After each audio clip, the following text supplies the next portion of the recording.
Padre, y del Hijo, y del Espíritu Santo. Amén. Ven, Espíritu Santo, llena los corazones de tus fieles y enciende en ellos el fuego de tu amor.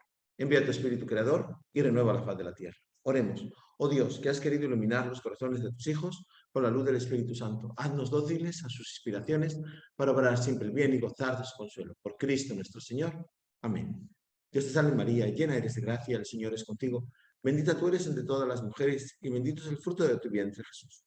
Santa María, Madre de Dios, ruega por nosotros pecadores, ahora y en la hora de nuestra muerte. Amén. Gloria al Padre, y al Hijo, y al Espíritu Santo, como era en el principio, y siempre, y por los siglos de los siglos. Amén. Cristo, Rey nuestro, venga a tu reino. Virgen prudentísima, María, Madre de la Iglesia, ruega por nosotros en nombre del Padre, y del Hijo, y del Espíritu Santo. Amén. Pues muy buenas tardes. Era un poco la invitación que nos hicieron para la plática de hoy, la charla de hoy, era un poco ambiciosa. Todas las cosas que un cristiano debe saber. Uy, Dios mío. Bueno, hay algunas cosas, yo creo que todas no las vamos a tocar, pero hay algunas cosas que sí vamos a tocar. Primero vamos a hablar de la solemnidad del Santísimo Cuerpo de nuestro Señor Jesucristo. La Iglesia, después del dogma de la Trinidad, que lo tuvimos la semana pasada, el domingo pasado, no recuerda la encarnación, haciéndonos festejar el sacramento por excelencia, que es en el cual se sintetiza la vida entera del Salvador, que es la Eucaristía, ¿verdad? En la Eucaristía nosotros celebramos ese nacimiento, esa muerte, esa resurrección y esa ascensión y segunda venida.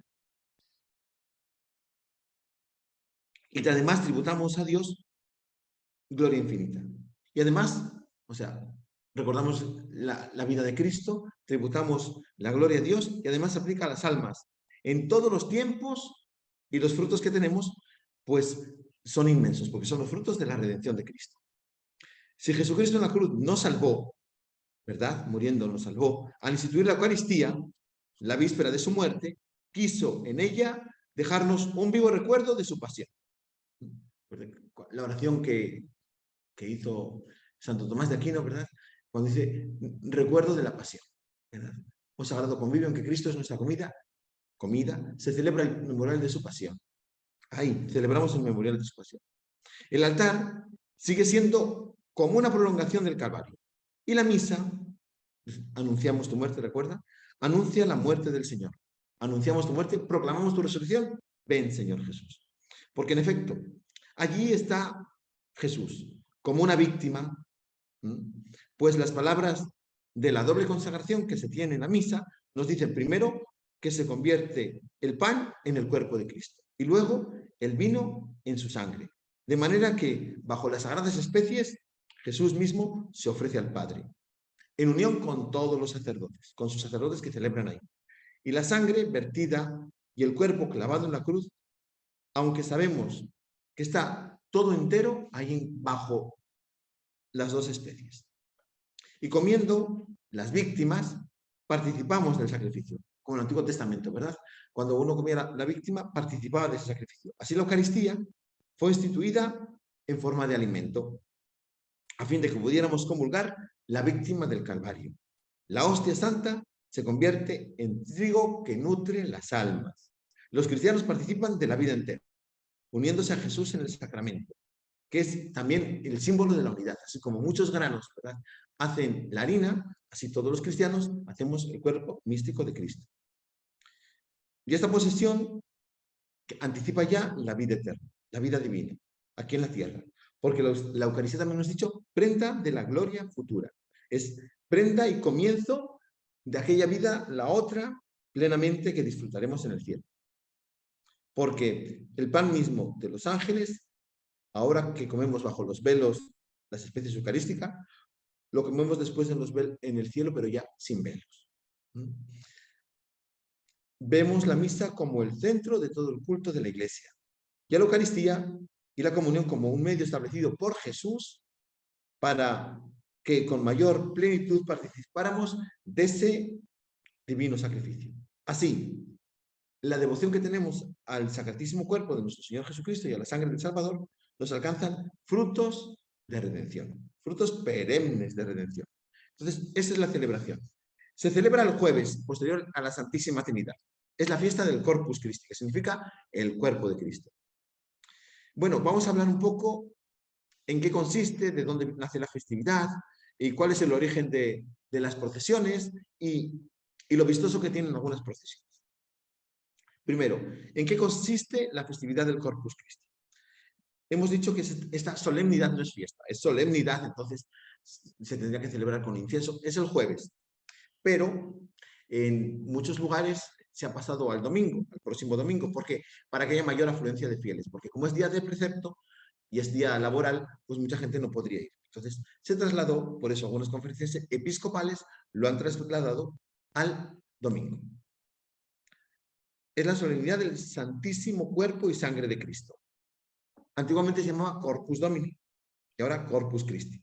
Corpus Domini significa el cuerpo del Señor y ahora Corpus Christi, el cuerpo de Cristo. Esta festividad de la Iglesia Católica tiene una misión, que es, a través de la adoración pública a la Sagrada Eucaristía, ensalzar la presencia real de Cristo en el Santísimo Sacramento. ¿De acuerdo? Entonces, ¿para qué es? Porque las celebraciones que nosotros tenemos no solo es de la vida de Cristo o de algún hito en la historia, también celebramos a la persona. Y en este momento estamos celebrando, cuando celebramos el Corpus Christi, eso, queremos dar públicamente los católicos esa adoración para realzar esa presencia de Jesucristo. Sabemos que Cristo está presente. Y bueno, ¿cuándo se celebra esta fiesta? Pues generalmente, oficialmente se celebra en la Iglesia Católica el jueves después del domingo de la Santísima Trinidad. 70 días después de la Pascua. Y es un día de la semana muy significativo para los católicos, ese jueves, ya que también el jueves fue cuando tuvo lugar la última cena. Por eso se celebra el jueves. Es como un jueves santo prolongado. ¿Por qué? Porque el jueves santo no podemos hacer procesiones con el Santísimo. Sí, estamos metidos de lleno en la Semana Santa. Entonces, es esa prolongación. Es una conexión entre ambas fiestas, que recuerda la adoración al cuerpo de Cristo. Y no es simplemente una devoción personal, sino que ahora queremos hacer esa devoción comunitaria.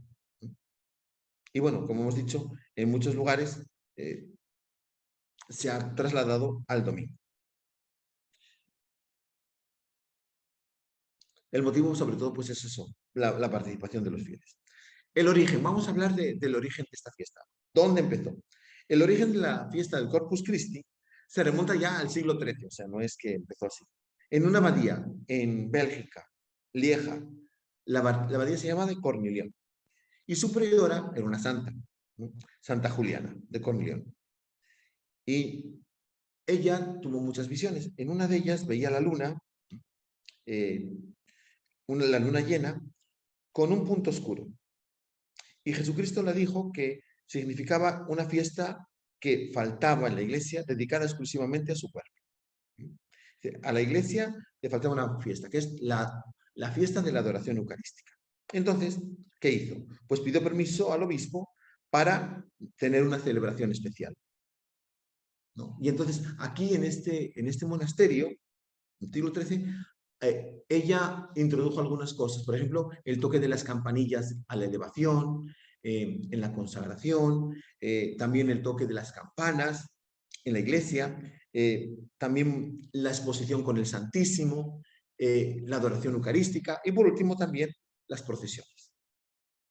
Entonces, tuvo el permiso del obispo y se extendió de Bélgica, enseguida pasó a Alemania, pero ella se lo comentó al obispo, que se llamaba Roberto de Torete, que era el obispo de Lieja, y hizo un sínodo para que en su diócesis se podría celebrar, porque en aquel entonces cada obispo tenía permiso para celebrar fiestas especiales. Entonces, él puso como esa fiesta especial. También se lo dijo a un dominico, Lug, que más tarde sería legado pontificio, y por último, muy importante, a Jacques Pantaleón, que era archidiácono de Lieja, que más tarde va a ser papa, el papa Urbano IV.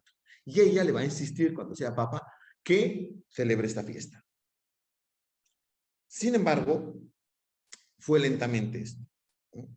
¿Y qué pasó? Pues que el Papa no sabía si de verdad celebrar esta fiesta o no, a nivel de toda la iglesia. Y entonces hubo un milagro. Cuando él estaba en ese no saber qué, Dios le mandó ese milagro, que era un milagro determinante. Y fue el milagro de Bolsena, que fue en el 1264, en Italia. Un sacerdote que celebró misa dudó por un momento, se llama Pedro de Praga, estaba con dudas de fe, fue a Roma y de regreso, cuando estaba en Bolsena, celebró misa y dudó de la presencia real de Jesucristo. Y para su sorpresa, brotó que de la hostia que estaba consagrando brotó sangre y manchó las otras hostias, manchó el corporal, incluso las losas de mármol y el altar.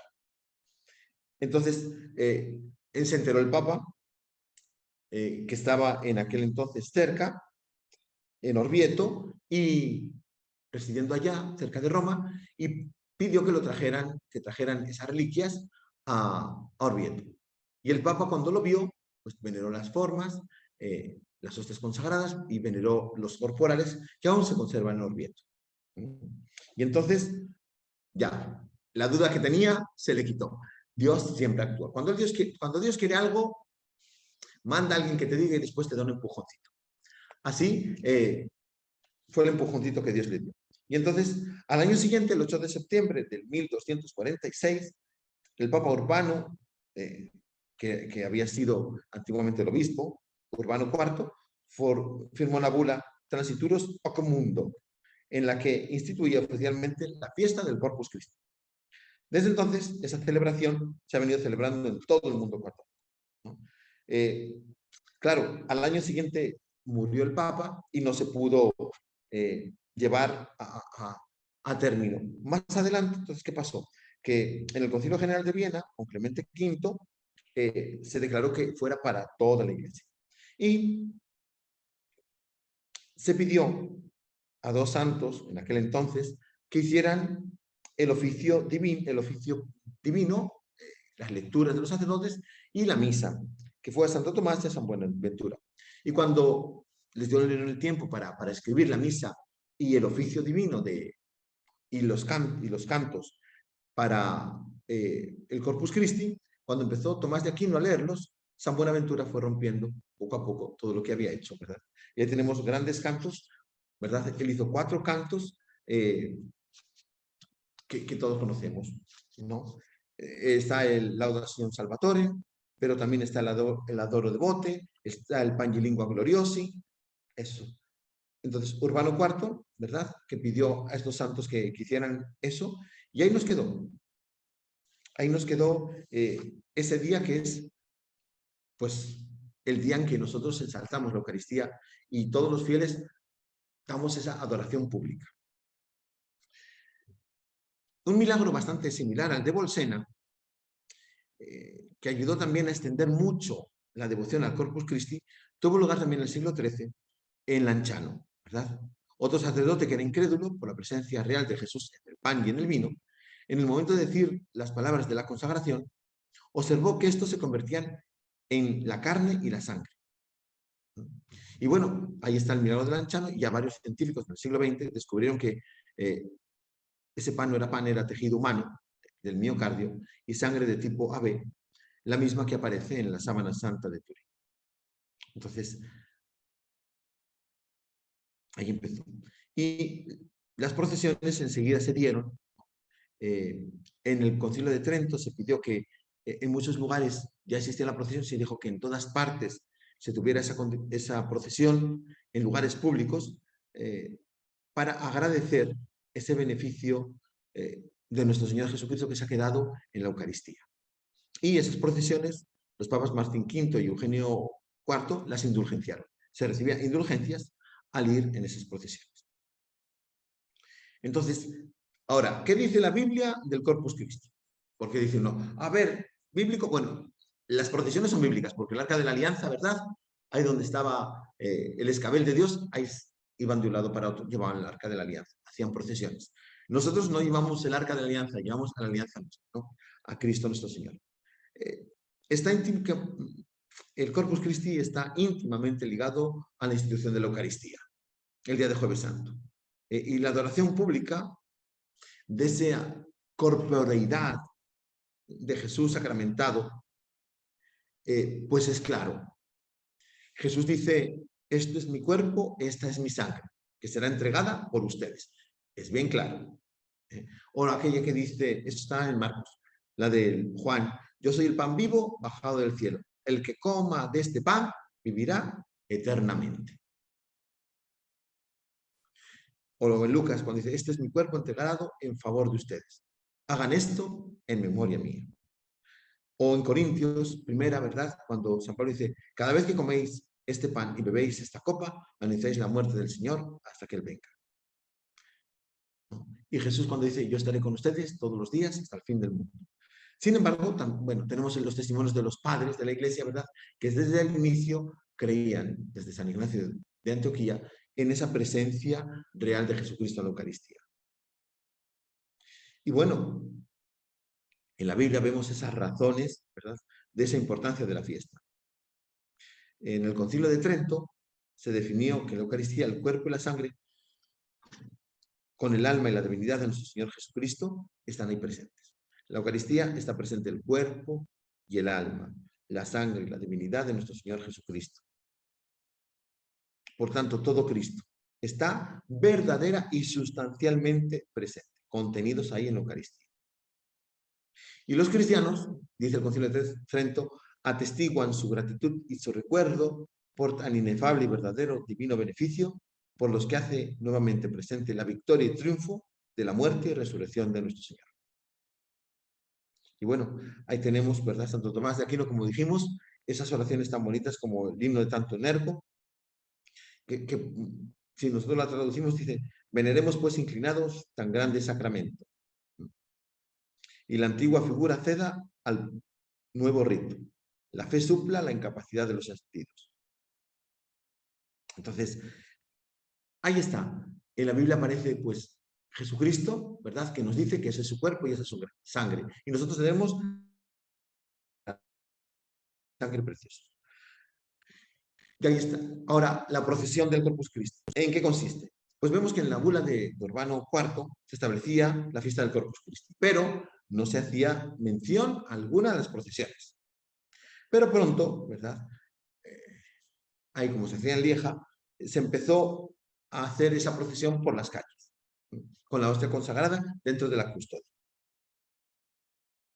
Y fueron acompañadas, como hemos dicho, por esas indulgencias de los papas Martín V y Eugenio IV. Y se hicieron muy comunes a partir del siglo XIV, en ciudades como Colonia, París, Génova, Milán. Y son manifestaciones de adoración solemne y comunitaria, en que el sacerdote porta o acompaña la sagrada custodia, en la que se sostiene la forma consagrada en un vidrio transparente. En las ciudades católicas, en los lugares que son católicos, pues tienen lugar en las calles, en las plazas, y generalmente mientras la celebración, mientras dura la procesión, los fieles cristianos suelen cantar o rezar en honor del cuerpo de Cristo. Entonces, y luego ya más adelante, en el siglo XVI, con el barroco, alcanzó un auge inmenso, ¿sí? Y de verdad era la gran fiesta. Y no solo en Europa, sino que también pasó a Iberoamérica, pero eso lo veremos después. La fiesta del Corpus Christi, por ejemplo, en México era impresionante, en lo que es Perú era magnífica, o sea, eran unas fiestas, era la fiesta. Y bueno, pues está vinculada también al Corpus Christi, las exposiciones con el Santísimo, la hora santa, las 40 horas. La hora santa se celebra del Jueves Santo, del jueves al anochecer, ¿no? Y bueno, pues es una pequeña reflexión evangélica y se rezan generalmente las letanías. Y bueno, y por último, ¿dónde se celebra el Corpus? Pues miren, las celebraciones del Corpus son numerosas y variadas. Y pues en cada lugar expresan la idiosincrasia del lugar. Por ejemplo, si vamos a Alemania o a Austria, también los hay en Croacia, en Polonia, en Portugal, en Alemania y Austria, pues ustedes ven que van vestidos con sus trajes típicos, ¿verdad? Como los suizos, un pantaloncito corto, van tocando la banda y el padre va con la custodia y van bendiciendo los campos. Es un momento en que se bendicen los campos. En muchos lugares también se bendice el norte, el sur y el este y el oeste. ¿De acuerdo? Bendecir los 4 puntos cardinales como bendecir el mundo entero.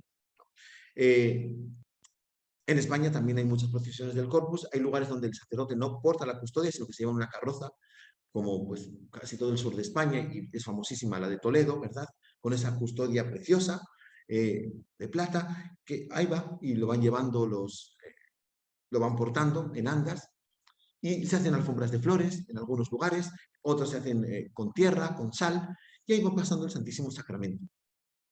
También en España hay lugares donde hay gigantes y cabezudos que van delante de la procesión, y hay lugares donde hay también danzantes, hay unos niños que danzan ante el Santísimo, como los seises de Sevilla, ¿verdad? Y ahí tienen una danza que desde el siglo XVI la hacen delante de la Eucaristía. Es un pequeño baile, van vestidos como en el siglo XVI y nunca le dan la espalda nunca le dan la espalda a la Eucaristía.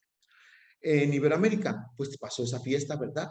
Y en Cuzco, por ejemplo, es un fiestón, ¿no? Perdón, en Lima es una fiesta. Primero llegan los santos a la catedral y al día siguiente, pues, acompaña a la Eucaristía los santos de cada de las parroquias principales, ¿no? Y bueno, es todo una fiesta. Y hay incluso cuadros pintados del siglo XVI de cómo era esa fiesta. Y sigue igual, ¿no? En México se cuenta que en las primeras fiestas del Corpus, los frailes, que fueron los primeros evangelizadores, pues como en Europa, hacían altares, ¿verdad? Porque el sacerdote se podía cansar mientras iba de un lugar a otro, entonces ahí dejaban la Eucaristía, hacían unas letanías y se daba la bendición. Se llaman altares efímeros porque duran un momento, pero los hacían preciosos y magníficos. Entonces, hacían también arcos triunfales para que pasara la Eucaristía por allá y se le ponían, pues no sé, viva la Eucaristía o bendícenos Señor, y incluso con los indígenas se les enseñaba a poner animalitos. Y en un lugar ponían aves, en otro ponían otro tipo de fieras, para que toda la creación fuera bendecida por Dios. Hay otros lugares en que se ponía alimentos, ¿verdad? Para que cuando pasara también sean bendecidos, las semillas, todas esas cosas se hacían. ¿Para qué? Para eso, fomentar ese fervor. Jesucristo que viene, que sale a nuestro encuentro, que no solo se queda allá en el templo y nosotros vamos a visitarle, sino que Él sale del templo y nos visita y nos bendice. Como hemos dicho, pues si ustedes ven ahí, se meten en internet y ven en Toledo, pues esa custodia gigantesca de Enrique de Arfe es un valor incalculable, ¿verdad? Y pues se ponen toldos en toda la ciudad con flores aromáticas, se tiran flores aromáticas y uno va avanzando la procesión, al romperlas, ¿verdad? Va oliendo. Y bueno, en varios lugares también se llama el Corpus Chico, que es el domingo siguiente. En mi ciudad era el Corpus y el Curpillos, que se celebra en otra parte de la ciudad, en las huelgas reales, y sacan el pentón de las navas de Tolosa y todo aquello. Hacen alfombras de serrín, como hemos dicho. Y, por ejemplo, aquí eh, en Venezuela, pues salen los diablos danzantes, ¿verdad? ¿Por qué salen ellos? Porque se humillan ante la Eucaristía, ¿de acuerdo? Dice, ay, ¿por qué salen diablos ahí? Se humillan ante la Eucaristía y le dan pleitesía. Le dicen, ¿sabes qué? Dios es lo máximo, ¿no? Y en Perú también hay figuras burlescas, que es lo mismo. En Colombia hay desfiles de carrozas, de comparsas, encargadas de honrar esta festividad. Y en México, pues están los famosos voladores de Papantla, ¿verdad? Que suben ahí a un palo y empiezan a dar vueltas ahí como volando. También que le dan ese protagonismo a la fiesta. Y yo me acuerdo que estando en México, pues estaban las leyes en aquel entonces que no se permitía el culto fuera de las iglesias, ya lo permitieron. Me acuerdo que en el Zócalo, en la ciudad de México, en el centro, en la plaza principal, se tuvo la procesión con el Santísimo y fuimos a apoyar ahí. Me acuerdo también que Juan Pablo II fue, desde hace muchísimos años, no se tenía la procesión del Corpus Christi en Roma. Entonces, él lo que hizo fue, salía de San Juan de Letrán y iba hasta el Vaticano, ¿verdad? Con la Eucaristía. O era de Santa María la Mayor. De San Juan de Letrán a Santa María la Mayor, exactamente. Y ahí, dentro de Roma, Y ahí íbamos, pues, íbamos cantando, iban las congregaciones religiosas, iban los sacerdotes, y era muy bonito, todos ahí con velas, ¿verdad?, en la noche. Y me acuerdo que cuando yo estaba ancianito, él no podía, él iba en la carroza, de rodillas, todo el rato, ahí frente a la Eucaristía, que llevaban en un toldito, ahí, y ahí iba, adorando a nuestro Señor. Entonces, mm, es ese, la fiesta del Corpus Christi es ese fervor que tenemos ante Cristo Eucaristía. Jesús que se hace hombre, Jesús que viene a salvarnos, y Jesús que está ahí presente real y verdaderamente, pero que es un acto público de adoración. Es decir, ¿sabes qué? Todos le adoramos, todos nos ponemos de rodillas. Y por último, pues decirle que eh, la Eucaristía, ¿verdad?, es ese dogma de fe, nosotros lo creemos, pero también nosotros descubrimos en la Eucaristía, pues, esa presencia de Cristo, y que muchas veces se hace presente como con milagros eucarísticos.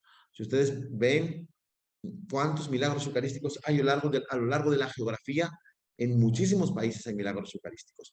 Y hay San Carlo Acutis, ¿verdad? Ahí, él se dedicó a investigar esos milagros eucarísticos, ¿verdad? Hizo su blog, y ahí pueden encontrar cuantísimos milagros eucarísticos, porque está el de Bolsena, ¿verdad? Pero está también el de Lanciano, y están muchísimos ahí en esas partículas que de repente no se corrompen. En España hay uno que el padre estaba caminando cerca del río, ahí, por un puentecito, y se resbaló y se le cayó el copón, y entonces se metió, hicieron un acto de desagravio, llegó el sacerdote con el copón y lo acercó al agua, pues, para ver si encontraba, y los pececitos iban saltando, ¿verdad?, cada uno con una hostia, y le van depositando en el copón. O sea, son esos milagros que uno dice, oh, wow. Son esas cosas que ahí están. El otro día que celebramos a San Antonio de Padua, ¿verdad?, pues el famoso milagro de la mula, San Antonio de Padua, que pues es doctor de la iglesia, y un hereje decía que no creía en la Eucaristía. Entonces él dijo, bueno, ya verá que sí, hasta la mula cree. Entonces le dejaron a la mula 3 días sin comer, y en la plaza del pueblo pues pusieron en una esquina un montón de heno, de paja, para que la mula comiera, y al otro lado estaba San Antonio con la Eucaristía, en la custodia. Y soltaron la mula. Entonces la mula llegó a mitad de la plaza, vio el heno y dijo, aquí esta es la mía. Pero antes de ir para allá, se volteó, hizo la genuflexión, ¿verdad?, ahí delante de la Eucaristía. Entonces todos quedaron admirados, y hay una iglesia, ¿verdad?, dedicada ahí a la Eucaristía, por ese milagro. Y así como hay tantísimos. En la India hace poco, ¿verdad?, apareció el rostro de Cristo en una hostia, y duró durante muchísimo tiempo, es tanto que lo expusieron, ¿verdad? O el Papa Francisco, ¿verdad?, cuando era obispo de Buenos Aires, ¿no? Que se cayó una partícula y lo dejaron ahí. Ya ve que cerca del sagrario suele haber un vasito con agua, o dentro del sagrario, para que si hay una partícula que se cae al suelo, para no consumirla, pues se deja ahí hasta que se deshaga, ¿verdad? Se, al perecer los accidentes, ya no está la presencia de Cristo. Se la dejaron allá, y a la semana vieron que había una cosa roja ahí, y la dejaron un poco más, y vieron que, entonces llamaron a un señor para que investigara a ver qué era eso. Lo llevó al laboratorio y dijo, pues, es carne de corazón, es célula, son células de corazón. Entonces lo llevaron ya a un lugar de biólogos, lo examinaron, y dijeron, sí, son células de corazón. Este señor tomó una parte, se la llevó a Estados Unidos, a un cardiólogo famoso, había un congreso de cardiólogos, y era judío el señor este, y le dijo, mire, yo quiero una cosa, que me diga cuál es la técnica que usted ha usado para que una célula de corazón que usted me trajo de Argentina siga viva en Nueva York. Porque si usted me da eso, yo consigo hacer trasplantes perfectos. Y él le dijo, bueno, pues a ver, se va a quedar calvo, que ya es calvo, pero mire, esto lo saqué de la Eucaristía. Y era una célula de miocardio que aún latía, y estaba vivo ahí. Entonces, y bueno, pues está reconocido, ¿verdad?, como un milagro. Ahí está, o sea, hay cientos de milagros eucarísticos para que nosotros creamos de verdad que Jesús está ahí presente. Nosotros creemos por la fe, pero Dios muchas veces también con los milagros nos hace que esos sentidos lo vean, lo capten, lo reconozcan. Entonces, esa es la gran fiesta del Corpus Christi.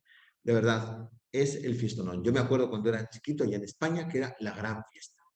Era, salía de la catedral, tocaban las campanas de la catedral del Santísimo y iban caminando por las calles, todos íbamos cantando las letanías y ahí iba, y al final pues nos daban la bendición, ¿verdad?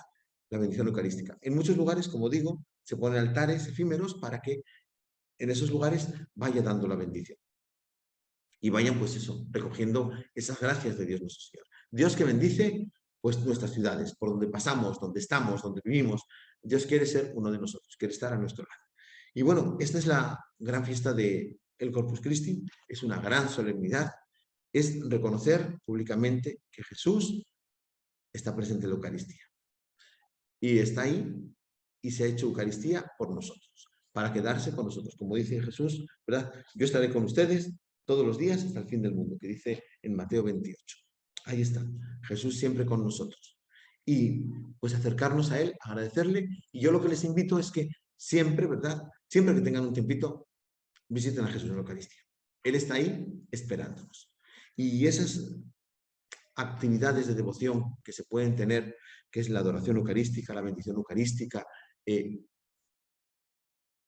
vivirlas con fervor, acercarnos a Él. Y así podemos rezar en cualquier parte, pero en la iglesia, ante Cristo Eucaristía, esté expuesto, esté en el sagrario, es estar con Él, es estar. Jesús decía que cuando a sus monjas comulgaran, cerraran los ojos y se pusieron en presencia de Jesús que estaba en su alma, ¿verdad? Él que está ahí. El mejor lugar para rezar, para hablar con Dios es donde está Él, presente, real y verdaderamente, sustancialmente presente, ahí, en la Eucaristía. Pues que de verdad amemos a Cristo Eucaristía, que crezcamos en nuestra devoción eucarística y que ayudemos a las personas a acercarse a Cristo Eucaristía. Ahí está el pan de vida. ¿Por qué pan de vida? Porque nos da vida eterna. Y lo llaman pan de ángeles, ¿por qué? Porque nos va espiritualizando y da fortaleza a los débiles. Es eso, es la Eucaristía. Y recuerden, los primeros cristianos, cuando iban a ser martirizados, pues les llevaban la Eucaristía. ¿Para qué? Para recibir esa fortaleza. Cuando tengamos una dificultad, cuando tengamos dificultades, problemas, acudamos a Cristo Eucaristía. Él es nuestra fuerza. Él es esa fuente de energía que nunca se acaba. Entonces, bueno, pues yo creo que hasta aquí no me da para más. Y cualquier pregunta que puedan tener, ahí la puedo solucionar, pues ahí le respondo. Pues vamos a dar gracias entonces. En el nombre del Padre, y del Hijo, y del Espíritu Santo. Amén. Te damos gracias, Señor, por todos tus beneficios. A ti que vives y reinas por los siglos de los siglos. Amén.